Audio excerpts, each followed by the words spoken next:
ଆରେ ଆସେ ଘର ଆଡେ ଯିବା। ଯାରେ ସେ ପଇସା ଦଉଛି ତ ବିଲ ପାଇଁ ସେ ଗଲା ପରେ ଯିବି ଆଉ।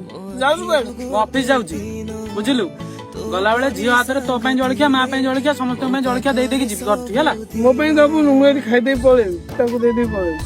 ହଉ ମୁଁ ଆସୁଛି ହେଲା।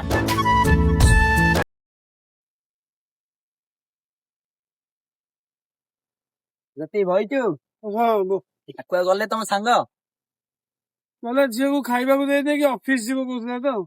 ଖାଇବାକୁ ଦଉ ଯାଇଛି। ହୁଁ। ଓହୋ ହଉ। ଖାଲି ଖାଇବାକୁ ଦଉ ଯାଇଛି ନା ଖୁଆଇ ଦେଇକି ଆସିବ?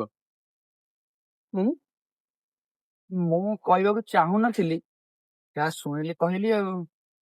ଆରେ କଣଟା ଶୁଣିଲୁ ତ କହ? ନାଇଁ ତୁ ସାଙ୍ଗଟା ଖରାପ ହେବୁ, ମୁଁ ଆସୁଛି। ଆରେ ଶୁଣ, କଥାଟା କଣ କହୁଛୁ ତ କହିଦେଇକି ଯା। ନାଇଁ ମୁଁ ଆସୁଛି, ଥା। ହଉ ତୁ ଥା, ମୁଁ ଯାଉଛି। ଆଉ ଶୁଣ ଭଉଣୀ ଉପରେ ଟିକେ ନଜର ଦେ। ଆରେ କଣଟା ହେଇଛି ତ ତୁ କହିଲେ ମୁଁ ଜାଣିବି। କଣ ବୁଝିପାରୁନୁ, ତୁ କଣ ଛୋଟ ଛୁଆ ହେଇକି ଅଛୁ? କଥାଟା ଆମ ଘର ଭିତରେ ଅଛି। କାଲି ଯଦି ହାଟରେ ପଡି ଦାଣ୍ଡରେ ଗଡି ଚାଲିବ ଆଉ କିଛି ଜାଣିପାରିବୁନି। ଶୁଣୁ, ତୁ ମୋ ନିଜର ବୋଲି ମୁଁ ତତେ କହୁଛି। ଗାଁ ଲୋକ ଯେତେବେଳେ କହିବେ କେମିତି ଲାଗିବ ମତେ କହ, ତୁ କହ। ହଁ ଯେ ତୁ କୋଉ ବିଷୟରେ କହୁଛୁ ତ କହ ସେ ଜିନିଷଟା। ଏବେ ବି ତୁ ବୁଝିପାରୁନୁ, ତଥାପି ଖାଲି ଏତିକି ଖାଲି ଜାଣିଥା, ଭଉଣୀ ଉପରେ ଟିକେ ଧ୍ୟାନ ଦେ ହେଲା। ମୁଁ ଆଉଛି। ନିଆଁ ଟା ଲଗେଇ ଦେଇଛି, ଘିଅ ଟିକେ ଢାଳି ଦେ। ବଇଛୁ? ହଁ ରାହୁଲ କୁଆଡେ ଗଲା?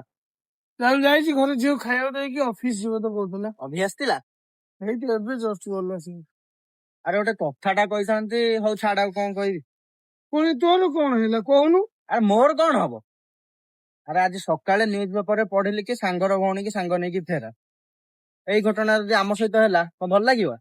ମାନେ ମୁଁ ବୁଝିପାରିଲିନି। ଆରେ ବୁଝିପାରୁନୁ କଣ? ଲୋକ ଯାହା କହୁଛନ୍ତି ସେଇଟା ଯଦି ସତ ହେଲା କଣ ଭଲ ଲାଗିବ? ଭଉଣୀ ଉପରେ ଟିକେ ଧ୍ୟାନ ରଖ, ନହେଲେ ସବୁ ଯିବ ହାତରୁ। ତୋର ତ ମୋ ଉପରେ ବିଶ୍ୱାସ ନାହିଁ ଆଉ। ଯେତେବେଳେ ବାହାର ଲୋକ କହିବେ ସେତେବେଳେ ବୁଝିବୁ। ଆଉ ହଁ, ଧ୍ୟାନ ରଖିଥା, ନହେଲେ ସବୁ ଯିବ ହାତରୁ। ଆମ ହେଇଗଲା।